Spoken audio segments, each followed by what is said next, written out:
Milan, 6e 3. Peut-il survivre dans l'eau? Prendre une boîte de pétri, étape 1. Étape 2, placer le blob. Étape 3, attendre qu'il grandisse. Étape 4, recouvrir d'eau. Étape 5, filmer pour voir ce qu'il arrive.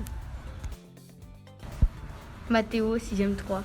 Peut-on mettre du sel autour du blob? Étape 1, mettre un blob dans une boîte. Étape 2, mettre du sel autour du blob. Étape 3, mettre des flocons d'avoine. Étape 4, fermer la boîte à la fin. 5, attendre qu'il grandisse. 7, faire la même expérience mais sans le sel. 8, comparer les résultats. Saja 6.1, lu par Inès. Est-ce que le blob change de couleur? Prendre un blob, mettre au colorant sur le blob, attendre qu'il grandisse. Regardez s'il a pris la couleur du colorant. Maïna, 6e 3. Est-ce que le blob traverse une barrière de sable? Étape 1. Mettre un blob dans une boîte. Étape 2. Mettre du sable autour du blob. Étape 3. Prendre un autre blob et le mettre dans une boîte. Étape 4. Les nourrir. Étape 5.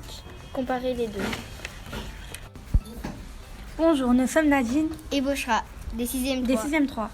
Et on vous présente notre idée pour le blob. Nous avons séparé avec du papier le flocon d'avoine.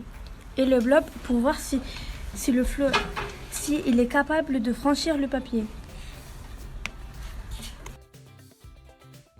Lila, 6e 3, mange-t-il d'autres aliments? 1. Avoir un blob. 2. Mettre l'aliment en question. 3. Laisser agir pendant 24-48 heures. 4. Observer.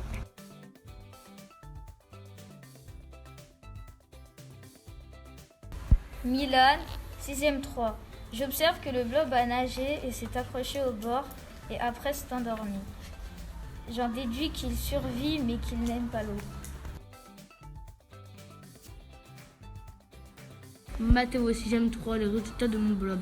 J'observe que celui avec du sel est mort, n'a pas voulu se développer, et celui sans sel est pas mort, encore en vie, et s'est bien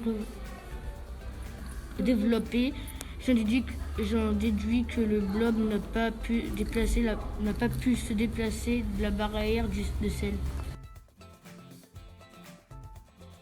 Saja, 6e 1, je vois que mon blob est jaune, j'en déduis qu'il n'a pas changé de couleur.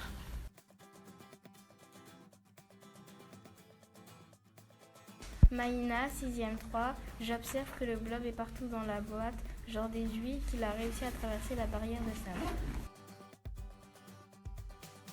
Bonjour, je m'appelle Nadine, 6e 3. Je vois que le blob a franchi la barrière de papier et a été dispersé partout. 1. Lila, 6e 3. J'observe que le blob a tout mangé, donc j'en déduis que le blob peut manger d'autres nourritures que les flocons d'avoine.